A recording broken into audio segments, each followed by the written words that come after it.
Right, so this week's studio vlog, I thought I'd do a little something different. So think tutorials and then think my design process. So on this one, what I'm going to do is I'm going to take you from the start of me doing a design, which I've already showcased anyway, and then we're going to see how I take it out of Procreate and then transfer it into Adobe Illustrator for me to then get it ready for some kind of design formatting. So usually that involves uploading it possibly to Cricut. It may just be an image for social media, but this tutorial is probably going to take her 2 to 3 studio vlogs. So in part 1, we're simply going to look at me exporting the image from Procreate, which is where I usually design my ideas because it's easier for me to get them out in the way that I need to get them out, quite random and not chaotic, but random. And then once I've tidied it up a bit, we're then going to look at me taking it through in the first initial steps for an image trace to then get it into some kind of vector format. So yeah, let's just see how we go on this one.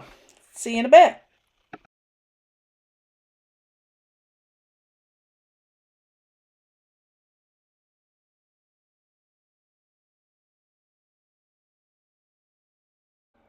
So the next step that we need to do is literally go into Adobe Illustrator, and here all I'm doing is creating like a template file.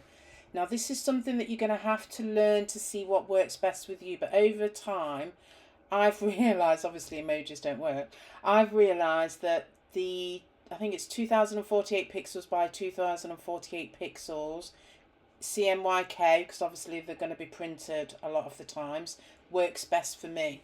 So once I've created this template file, this is literally where I'm then going to start bringing items through one by one. So before I even start, I literally set up my workspace, which will obviously come as a separate tutorial, and then I start finding those PNGs which I've exported from Procreate.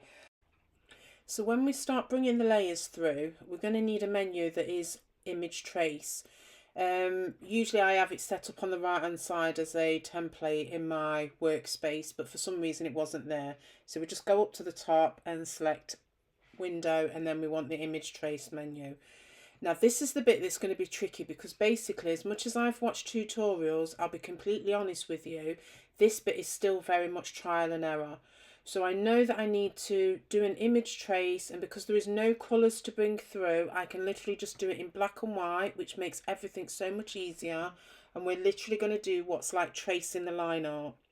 I then go through and make sure that on the bit where it says menu options, we've got advanced, and this is where I can tick box where it says ignore the colour, which means that if I brought through a picture, it won't bring the white background because a PNG is a transparent background. And then put the preview mode on so that I can see what's happening as we look at how large this image is now. Because I've put the preview on, we can literally see as I move the numbers on the left hand side. So this is where we look at the threshold, and when we look at the paths and the corners, because I'm still very much learning, I like to have it in preview so that I can see exactly what's happening with regards to the line art. So as we look now, we can see that this line is either going to become smoother, it's going to have less curves in it, as in bobbly bits, and it's going to straighten it out so it looks more or less as what I've done in Procreate. So here I am at the moment, again just smoothing out the threshold just to see which is the bit which is going to give me the smoothest trace, and then I'll move on and look at the paths, and then I'll look at the corners as well, just to make, what I'm trying to do here is make sure that the tracing is as smooth as possible to save me having to do any amendments via the direct selection mode when we get into the actual document itself, when everything, all the layers are moved through. So once I'm satisfied that it's going to be as close as possible, what I then need to do is click expand. And what that is going to do to the image trace is lock it in as a vector, which means that it's now become something that is basically an editable path, which means that I can scale it up or I can scale it down, and hopefully it should stay in proportion and it won't come across as a pixel. At this stage now we are working with a vector. So now all you'll see me doing at the minute is putting in a rectangle which is a different colour, because remember I've told you before I work on colours that make it easier for me on my eyes during the design process.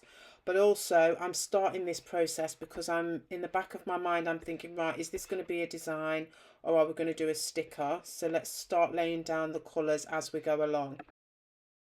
Right, what I've decided to do just to make this tutorial process a little bit more interesting is we're going to actually go through this design and see how many different products that we can get.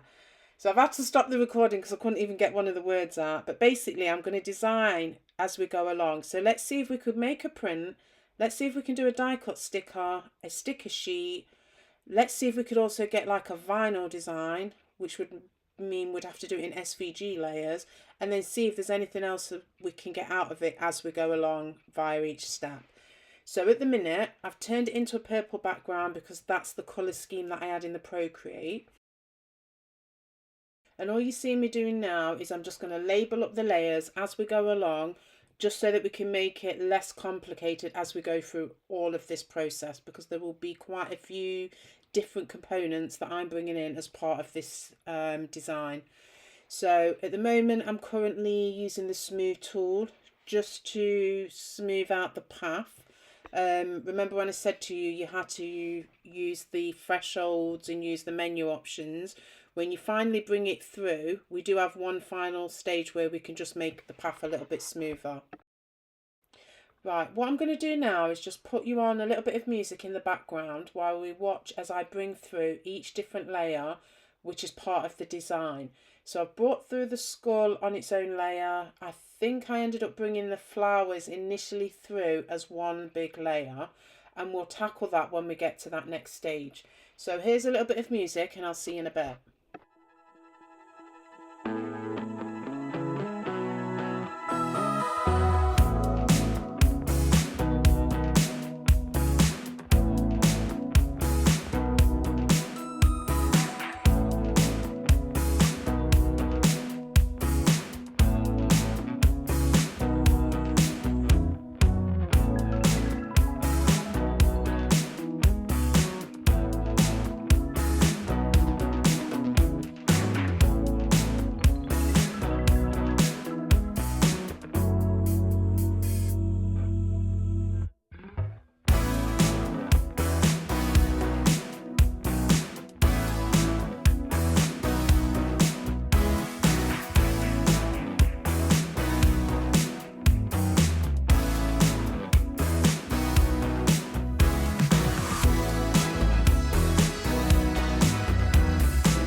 Right, so I'm just jumping back on because this is the stage now where I've brought the layer through, which is got the flower and the foliage. And what I'd done initially was bring everything through on the same layer, and I didn't actually anticipate or remember that each different part of this design has different colours and different opacity to it. So what you're seeing now is me just, obviously after doing the image trace, I've expanded it to make it the vector, and then obviously now I'll go through and I'll label the layer so that I know exactly what part of the design belongs to which part of the design process, i.e. we've got foliage, we've got the skull, and we've got the banner. Trust me, this is going to make your life so much easier down the line when you've got to come back and look and see where you need to make changes. I'm now just doing what's called using the shape builder tool, and what this is doing now is just filling in different parts of the design which will allow me to give it different colours, and which will allow me to obviously treat it separate to the line art itself. And I think this is the point that I realised that if I'd have carried on and just used this one layer, it would have taken me ages to separate out each part of the design, because what I'm trying to do now is I'm trying to give that one leaf its own colour fill. And then part way as I go through, I realise I need to give the flower its own colour fill. But if you can see here, look, once you click the shape builder tool, it then becomes a little bit more difficult to separate out each bit and just to remember where you are and which belongs to each part. So eventually my brain does kick into gear and I do realise that I actually need to start again. So just make it easy. Some people have got the visual ability to be able to do that, but for me it doesn't work. So eventually I click on and as you can see now, look, I'm starting to delete the different parts because I've realised this process isn't going to work for me. So I ended up deleting it, and then I brought them through as they're each individual layer, which obviously is going to be a little bit more time consuming, but when you get through to the design process, it's just going to make it so much easier, because when you're dealing with one layer that is only looking at one leaf, it's much clearer to see for your colour fill.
just in case you was wondering, the reason why I've changed the line art layers to white is because I've placed it over the original image that I brought through, just to make it easier for myself so that I could remember where everything is.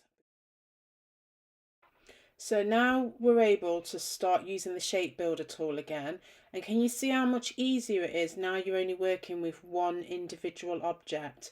So I've brought through the colour swatches because these are the colours that I use for the initial design. I clicked the ignore colour that took the white background off. So now I'm just left with I just put my colour swatches in circles when I'm in Procreate to make it easier. But now I'm left with the individual colours so that when I'm ready to bring through and use the shape builder tool, all I need to do is just use the eyedropper tool and just pick up each colour that I want for each part of the design.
So what we're seeing now is me just moving the flowers over to the main part of the design. So I'm just going to get everything in one part. So literally we've now got the flowers and the foliage all on their individual layers. I'm going to start placing it with the skull. I haven't decided 100% on what I'm going to do with the text yet. But this is the part now where I start nailing down how we take the design forward.